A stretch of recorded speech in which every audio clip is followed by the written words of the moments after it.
प्यारे दोस्तों, यह एक ऐसी हाफिज कुरान लड़की की कहानी है जो अपने माँ के घर ज्यादा जाया करती थी।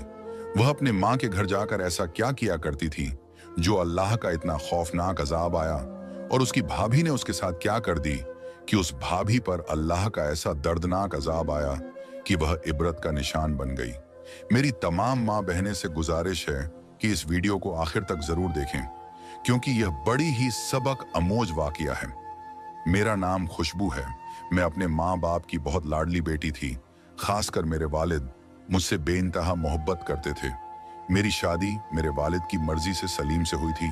शादी के बाद मैंने भी दिलों जान से सलीम को अपना शौहर माना और उसकी फरमाबरदार बीवी बनकर जिंदगी गुजारने लगी। सलीम भी बहुत अच्छा शख्स था। वह मजदूरी करता था और हम बेहद गरीब थे। हमारा गुजर बसर बहुत मुश्किल से होता था, लेकिन सलीम मेरी हर ख्वाहिश पूरी करता था। मैंने भी कभी अपनी चाहतें उसकी आमदनी के मुताबिक ही रखी और कभी उसे मुश्किल वक्त में अकेला नहीं छोड़ा। 2.5 साल के बाद अल्लाह ने हमें एक प्यारी सी बेटी से नवाजा तो सलीम बहुत खुश हुआ। उसने पहली बार अपनी बेटी को उठाया तो रोने लगा और कहा, अल्लाह ने मुझे बेटी दी है तो मैं इसे बड़े नाजों से पालूंगा। बस अल्लाह से यही दुआ है कि इसके नसीब अच्छे करें। सलीम यह नहीं जानता था कि उसकी इस बेटी पर जिंदगी में कैसी कैसी कयामत टूटेगी। उसकी बात सुनकर मैं भी रो पड़ी और अपनी बच्ची को ढेर सारी दुआएं देने लगी। हमारे हालात चाहे जितने खराब थे, लेकिन इसके बावजूद मैं अपने शौहर के साथ सुकून से जिंदगी बसर कर रही थी। मेरी वालिदा का इंतकाल हो चुका था और मेरे वालिद ही मेरा मायका था। मेरा एक भाई था जो अब शादीशुदा था।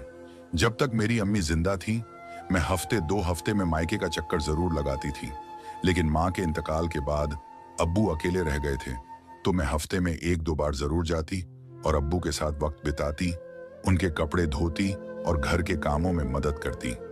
लेकिन यह सब बातें मेरी भाभी को बहुत बुरी लगने लगी। उसे यह गुस्सा था कि मैं हर वक्त बच्ची को लेकर माँ के क्यों चली आती हूँ।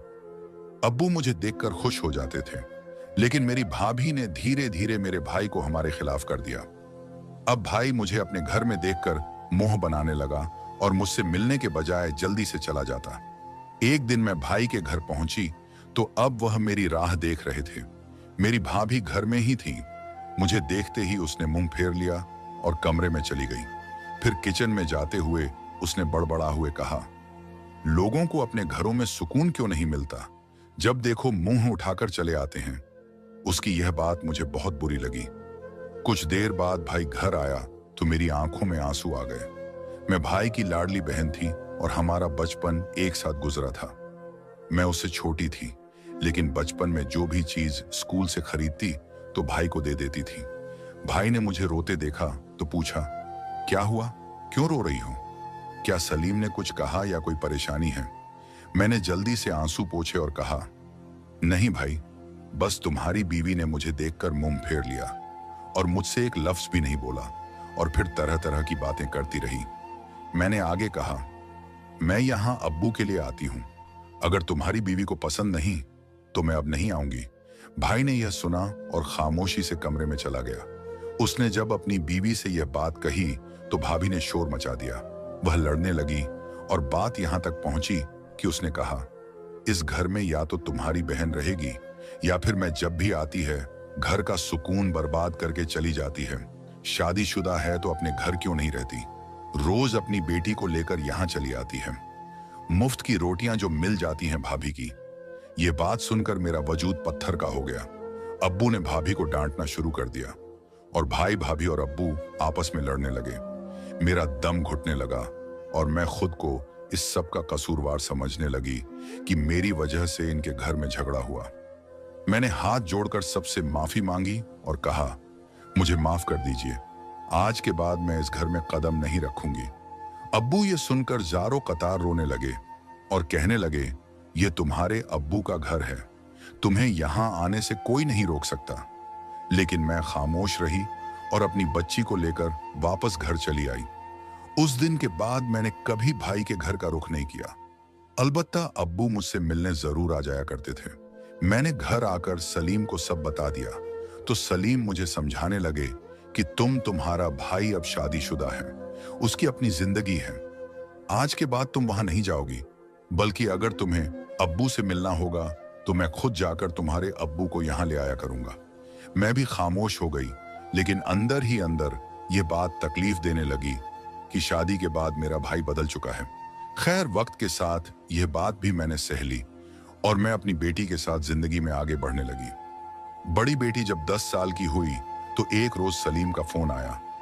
मैंने फोन कान से लगाया तो एक गैर शनास आवाज सुनाई दी। कहने लगे कि सलीम साहब फैक्ट्री की छत से नीचे गिर गए हैं, आप फौरन फला अस्पताल में पहुंच जाएं। ये सुनते ही मेरे पैरों तल्ले जमीन निकल गई। मैंने फौरन अपनी बेटी को साथ लिया और रिक्शा पकड़कर अस्पताल की तरफ निकल पड़ी। दरअसल सलीम जहां मजदूरी किया करते थे, वहीं मिस्त्री के साथ काम करते हुए छत से गिर गए थे। जब मैं अस्पताल पहुंची तो सलीम जिंदगी की आखिरी सांसें ले रहे थे। वह बुरी तरह जख्मी थे और उनकी पसलियां टूट चुकी थीं। मैंने यह मंजर देखा तो फूट फूट कर रोने लगी। मैं रोती हुई उनकी बेड के पास जाकर बैठ गई। क्या हालत हो चुकी थी!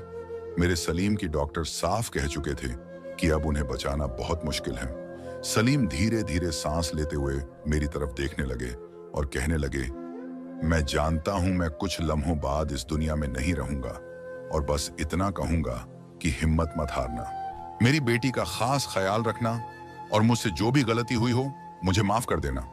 मैं तुम्हें इस दुनिया में अकेला छोड़कर नहीं जाना चाहता था। लेकिन यह कहते हुए उनकी जुबान उनका साथ छोड़ चुकी थी। मैंने सर उठाकर देखा तो सलीम बिल्कुल शांत हो चुके थे। उनकी रूह परवाज कर चुकी थी। मेरी बेटी जोर जोर से चिल्लाने लगी और अपने अब्बू को हिलाते हुए कह रही थी, अब्बू उठो अब्बू। लेकिन अब्बू हमेशा के लिए सो चुके थे। मैं वह मंजर देखकर बेजान होकर वहीं गिर पड़ी और बेहोश हो गई।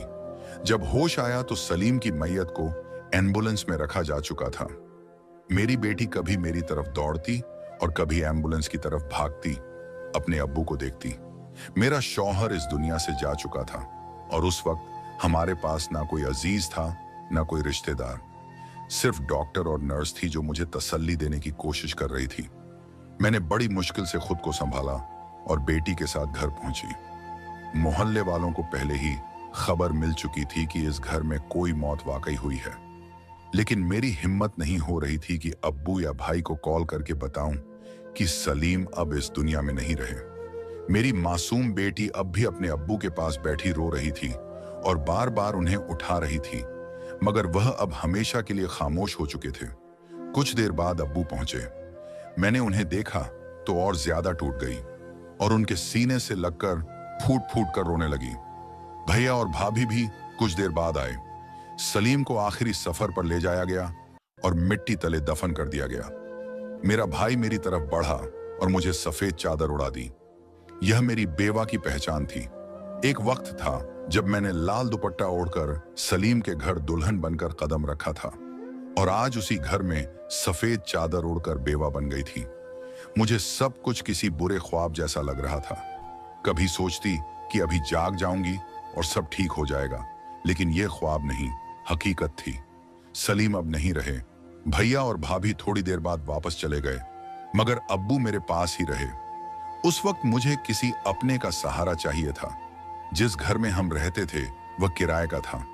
जब मेरी ईदत खत्म हुई तो एक दिन मकान मालिक आया।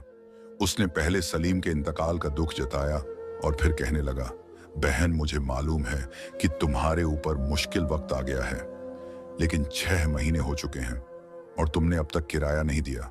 मैं भी मजदूर आदमी हूं और इस किराए से ही मेरा गुजारा होता है। अगर हो सके तो किराया दे दो ताकि मेरे भी हालात सुधर सके। यह सुनकर मुझे और भी फिक्र होने लगी। 6 महीने का किराया बहुत ज्यादा था और मेरे पास कुछ भी नहीं था। अब्बू ने मुझे तसल्ली दी और कहा, फिक्र मत करो बेटा, मैं तुम्हारे भाई से बात करता हूँ। वह तुम्हारा किराया चुका देगा और तुम्हें अपने घर ले जाएगा। अब्बू वापस गए तो मुझे उम्मीद थी कि भाई मेरी मदद करेगा, मगर जब अब्बू लौटे तो थोड़े परेशान लग रहे थे। मैंने पूछा, क्या हुआ अब्बू, भाई ने पैसे दे दिए? अब्बू ने हल्की मुस्कान के साथ कहा, हाँ बेटा, मैं पैसे ले आया हूं, तुम्हारा भाई ने दे दिए हैं। कुछ देर बाद मकान मालिक आया तो अब्बू ने उसे पैसे दे दिए। जब वह पलटे तो मैंने पूछा, अब्बू क्या भाई ने पैसे दे दिए थे? तो अब्बू की आंखों में आंसू आ गए। अब्बू बोले, वह कह रहा था कि हमारा खुद का पेट पलता नहीं है, मैं पैसे कहां से लाऊं? इसलिए मैंने मजबूर होकर अपने दोस्त से पैसे उधार ले लिए। उसे कह दिया है कि पेंशन से थोड़ा थोड़ा जमा करके उसे लौटा दूंगा। ये सुनते ही मैं रोने लगी। मुझे पता था कि भाभी भाई को इतने पैसे नहीं देने देंगी। अब्बू भी कहने लगे, बेटा अब हर महीने का किराया कैसे दिया जाएगा? चलो अब मेरे साथ मेरे घर चलो। मकान का किराया चुकाने के बाद मैंने मजबूर होकर अपना सामान पैक कर लिया।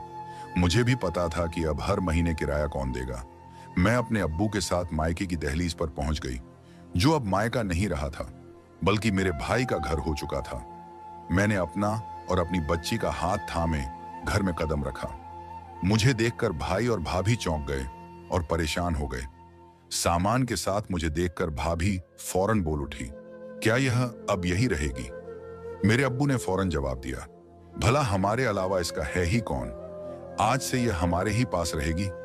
भाभी बड़बड़ाते हुए अपने कमरे में चली गई और भाई भी मुंह बनाकर अपने कमरे में चला गया। मेरी बच्ची बहुत मासूम थी और अब भी अपने बाप की मौत के सदमे में भी थी, इसलिए काफी चुप चुप सी रहने लगी।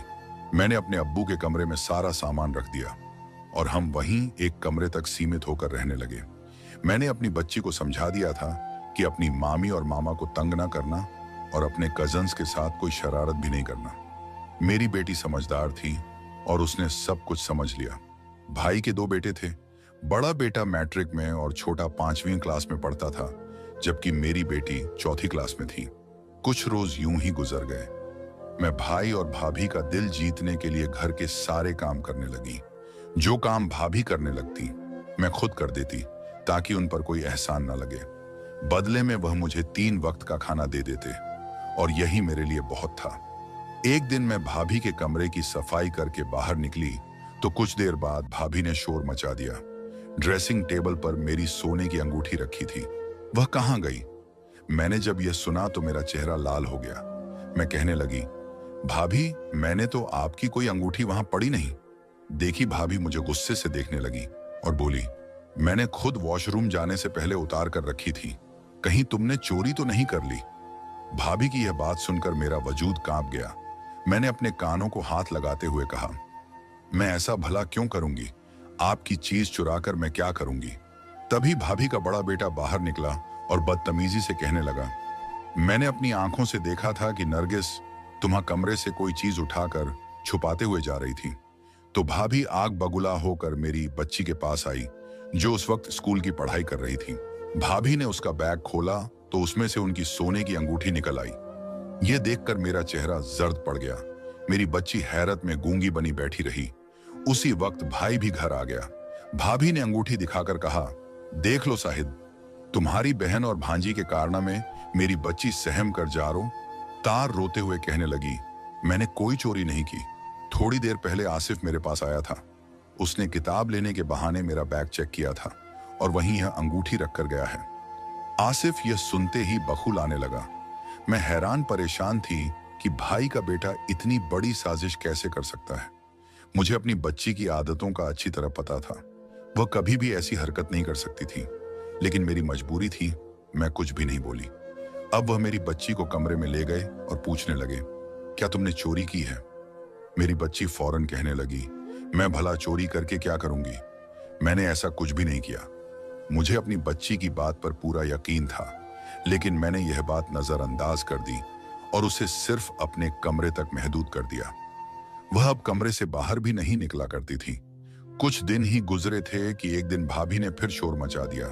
मेरा सोने का हार नहीं मिल रहा, जो मैंने शादी में पहनने के लिए निकाला था। ज्वेलरी बॉक्स अब बिल्कुल खाली पड़ा है। यह सुनते ही मेरे होश उड़ गए। मैंने पहले ही कह दिया, मेरी बच्ची का इसमें कोई कसूर नहीं हो सकता, आप ही ने कहीं रख दिया होगा। लेकिन भाभी ने फिर मेरे कमरे में आकर उसकी तलाशी लेने लगी।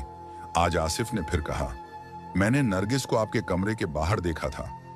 मेरी बेटी बोली, आज गली में आसिफ अपने दोस्तों को बहुत सारे पैसे दिखा रहा था, जो सारे 500 के नोट थे। वह लोग दुकान से सिगरेट भी खरीद रहे थे और बहुत सारी चीजें खरीदी हुई थी। ये सुनते ही मेरे पैरों तले जमीन खिसक गई। भाभी हड़बड़ाकर अपने बच्चे की तरफ देखने लगी, जो मासूम चेहरा बनाए खड़ा था। मेरा भाई गुस्से से आगे बढ़ा और मेरी बच्ची को मारने लगा। कहने लगा, तेरी हिम्मत कैसे हुई जो मेरे बच्चे पर इल्जाम लगाए? तेरे आते ही इस घर में तमसा फैल चुकी है। अपने बाप के साथ मर जाती तो अच्छा था भाई की। यह बातें सुनकर मेरा वजूद कांप उठा। भाई को रोकने लगी। तब तक अब्बू आगे बढ़े और भाई को बच्ची से दूर करने लगे और बोले, क्यों मार रहे हो बच्ची को? जब ये कह रही है उसने ऐसा वैसा कुछ नहीं किया तो तुम अपनी औलाद पर ध्यान दो। हो सकता है तुम्हारे बच्चों ने चोरी की हो। हर जगह हर वक्त बाहर आवारागर्दी करते रहते हैं। भाई ने यह सुना तो गुस्से में अब्बू को भी थप्पड़ मार दिया और बोला, आप भी अपनी बेटी की तरफदारी कर रहे हैं। ये तो शक्ल से ही चोर नहीं लगती है। बाप भी चोरियां और डकैती करके इन्हें पालता था, तभी तो यह अब हमारे घर आकर हमारी बीवी के जेवर चुरा रहे हैं। मेरी बेटी ने थप्पड़ खाकर और अपने मरहूम बाप के बारे में यह सब बातें सुनकर जैसे पत्थर की मूरत बन गई। अपने शौहर के बारे में यह सब सुनकर मुझसे भी बर्दाश्त नहीं हुआ तो मैं चीख उठी। भाई के पास जाकर उसे बोलने लगी, तुम्हारी हिम्मत कैसे हुई मेरे शौहर के बारे में ऐसा कहने की? वह तो अब इस दुनिया में नहीं है, उसे बख्श दो। बच्चों की लड़ाई में तुमने अब्बू पर हाथ उठा दिया। मुझे अपनी बच्ची की परवरिश पर पूरा यकीन है, लेकिन तुम्हें अपने बच्चों पर ध्यान देना चाहिए था। जब अब्बू कह रहे थे तो तुम्हें अपने बेटे की भी तहकीकात कर लेनी चाहिए थी। तभी भाभी ने आकर मुझे थप्पड़ मारा और बोली, हमारे टुकड़ों पर पलते हो और हमें ही बातें सुनाते हो। दफा हो जाओ हमारे घर से। मैं गुस्से में बोली नहीं रहती। आपके घर में आपका एहसान काफी है जो अब तक हमें रखा। भाई भी गुस्से में आकर बोला, अब्बू को भी साथ लेकर दफा हो जाओ, अब और बोझ नहीं उठा सकता। खबरदार जो तुम लोगों ने दोबारा इस घर में कदम रखा। यह कहकर भाई चला गया। अब मैं क्या करती और बर्दाश्त करना मेरे बस से बाहर हो गया था। मैंने मजबूरी में अपना सामान पैक किया। जब अब्बू को उठाने लगी तो वह अचानक पीछे गिर गए। वह बिल्कुल ठंडे पड़ चुके थे। मैं घबरा गई और उन्हें डॉक्टर के पास ले गई। भाई भी मेरे साथ था, लेकिन डॉक्टर ने बताया कि अब्बू का हार्ट अटैक से इंतकाल हो चुका था। भाभी ने फौरन कहा, यह सब तुम्हारी वजह से हुआ है। मजबूरी में भाई के घर 3 दिन और रुकी क्योंकि रिश्तेदार आ जा रहे थे। जैसे ही यूं खत्म हुआ, भाई ने मुझे घर से निकाल दिया। मैं मजबूरी में अपनी बच्ची को लेकर पास की झोपड़ी की तरफ चली गई जहां भिखारी रहते थे। वहां एक बूढ़ी औरत बैठी थी। मैंने उसे अपनी पूरी कहानी सुना दी। उस औरत ने कहा, बेटी तुम मेरे साथ इस झोपड़ी में रह सकती हो। हम दोनों भीख मांगकर गुजारा कर लेंगे। वक्त इसी तरह गुजरने लगा। मैं अपनी बच्ची को लेकर उस औरत के साथ भीख मांगती रही। एक दिन हम उसी मोहल्ले से गुजरे जहां भाई का घर था। उस औरत ने कहा, चलो इस घर में चलते हैं। मैंने कहा, नहीं, यह मेरे भाई का घर है, मैं यहां नहीं जा सकती। मगर वह औरत अकेली अंदर चली गई। मेरी बच्ची भी उसके पीछे भागकर घर में चली गई। थोड़ी देर बाद मेरी बच्ची बाहर भागती हुई आई और बोली, अम्मी चलो जल्दी अंदर। उसके पीछे मेरा भाई भी बाहर आ गया और आते ही मैं कदमों में गिर पड़ा। वह रोते हुए कहने लगा, बहन मुझे माफ कर दो, मुझे सारी हकीकत पता चल चुकी है। घर की सारी चोरियां मेरा बड़ा बेटा आसिफ करता था। तुम्हारे जाने के बाद उसने डकैती और चोरी भी शुरू कर दी थी। पुलिस ने उसे गिरफ्तार कर लिया है और अब वह जेल में अपनी सजा काट रहा है। तुम्हारी भाभी के जिस्म पर भी अजीब से नीले निशान पड़ने लगे हैं। डॉक्टर ने बताया कि उसे कैंसर है और वह आखिरी स्टेज पर है। अब उसके जिस्म में पीप भर चुकी है और वह तड़प तड़प कर जिंदगी की आखिरी सांसें ले रही है। उसे मौत भी नसीब नहीं हो रही। यह सब उसके किए की सजा है, क्योंकि वह तुम्हें झूठे इल्जाम में फंसाने में अपने बेटे का साथ दे रही थी। तो हो सके तो हमें माफ कर दो। मैंने भाई से कहा, माफी मुझसे मत मांगो, माफी अब्बू से मांगो, क्योंकि तुमने अपने बाप जैसी शख्सियत पर हाथ उठाया। तुम्हें उसी का फल मिल रहा है।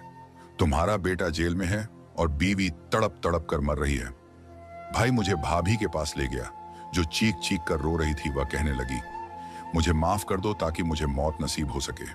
मुझे माफ कर दो ताकि मुझे कब्र नसीब हो सके। उसकी हालत देखकर मेरी रूह कांप गई। मैंने उससे कहा, मैंने तुम्हें माफ किया, दुआ करो कि अब्बू भी तुम्हें माफ कर दे और तुम्हारी आखिरता बर्बाद ना हो। कुछ दिनों तक भाभी तकलीफ में रही और फिर उसे मौत नसीब हो गई। भाई ने उसकी तदफीन कर दी। अब भाई और मैं अपनी बच्ची के साथ उसी घर में अकेले रहते हैं। हम दोनों अक्सर यही सोचते हैं कि काश रिश्तों में यह नफरतें और मक्कार ना होती, तो आज हम सब मिलकर खुशहाल जिंदगी बसर कर रहे होते। काश लोगों में एक दूसरे को नीचा दिखाने की सोच ना होती तो आज हमारी जिंदगी खुशियों से भरी होती। मक्कारी करने वाले अपनी जिंदगी तो बर्बाद करते ही हैं, साथ में मासूम और बेगुनाह लोगों की भी जिंदगी तबाह कर देते हैं। प्यारे दोस्तों, अगर यह वाकया आपको अच्छा लगा है तो सबसे पहले अपने फैमिली, दोस्तों, रिश्तेदारों में शेयर जरूर करें, क्योंकि उन्हें भी इबरत हासिल होगी। और चैनल को सब्सक्राइब करके कमेंट बॉक्स में अल्लाहू अकबर जरूर लिखिए। शुक्रिया।